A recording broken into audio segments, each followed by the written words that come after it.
Hello students, आज हम chapter number 9 business studies financial management का नेक्स्ट टॉपिक कैपिटल स्ट्रक्चर पढ़ेंगे।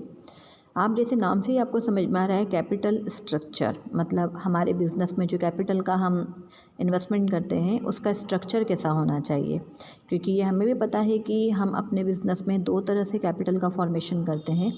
First in the form of share capital and second is the form of debts. तो उन दोनों का क्या रेशो होना चाहिए, उनका स्ट्रक्चर कैसा होना चाहिए, तो we will read this in capital structure. Okay, यहाँ पे जैसे इसे मीनिंग दिया है, capital structure means the proportion of debts and equity used for financing the operation of business. मतलब कैपिटल स्ट्रक्चर को अगर मैं बेसिकली एक्सप्लेन करूँ तो it is the proportion between debts and equity.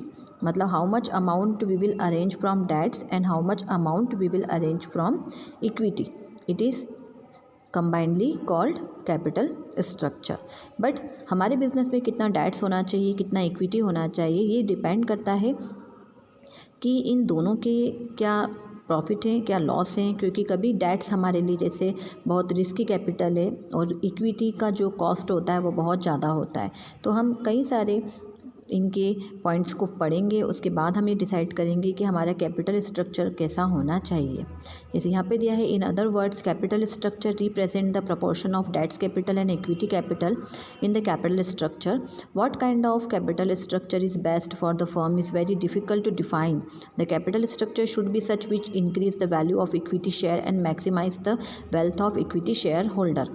देखिए, सबसे फर्स्ट प्राइमरी ऑब्जेक्टिव हमारा ये होना चाहिए कि हम कैपिटल स्ट्रक्चर का वही फॉर्मेट यूज़ करें या वही हम डेट्स और इक्विटी को यूज़ करें जिससे हमारी जो हमारा प्राइमरी ऑब्जेक्टिव होता है to maximise the wealth of share holder, उनकी शेयर होल्डर की हेल्थ, हमारे इक्विटी शेयर होल्डर की वेल्थ को इंक्रीज़ करना, तो वो ऑब्जेक्टिव हमारा फुलफिल होना ज़रूरी होता है। मतलब हमारी EPS बढ़ना चाहिए, अर्निंग पर शेयर इंक्रीज़ होना ज़रूरी है।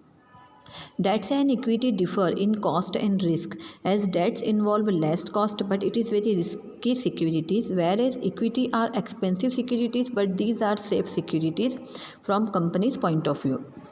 Debts risky because payment of regular interest on debts is legal obligation of the business. In case they fail to pay, debt security holder can claim over the assets of the company, and if firm fails to meet return of principal amount, it can even go to liquidation and stage of insolvency. मतलब there are many situation, जैसे आपने देखा dates हमारा risky है but उसकी cost कम होती है। Second thing, अगर हम इक्विटी की तरफ जाएँ तो उसकी कॉस्ट बहुत ज़्यादा होती है लेकिन वो रिस्की कम होती है। ऐसे यहाँ पे बहुत से ऐसे पॉइंट्स हैं जिसको हम ध्यान में रख कर ही हमारा कैपिटल स्ट्रक्चर का फॉर्मेशन करते हैं।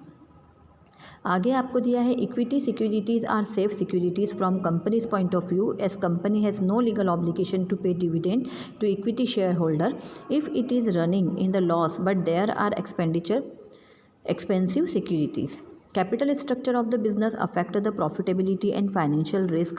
A best capital structure is one which result in maximizing the value of equity shareholder or which brings rise in the price of equity share. मतलब सबसे मेन मोटिव हमारा ये होना चाहिए कि हम वही कैपिटल स्ट्रक्चर का फॉर्मेशन करें जिससे हमारी EPS that means earning per share और हमारी इक्विटी शेयर होल्डर की वेल्थ बढ़े।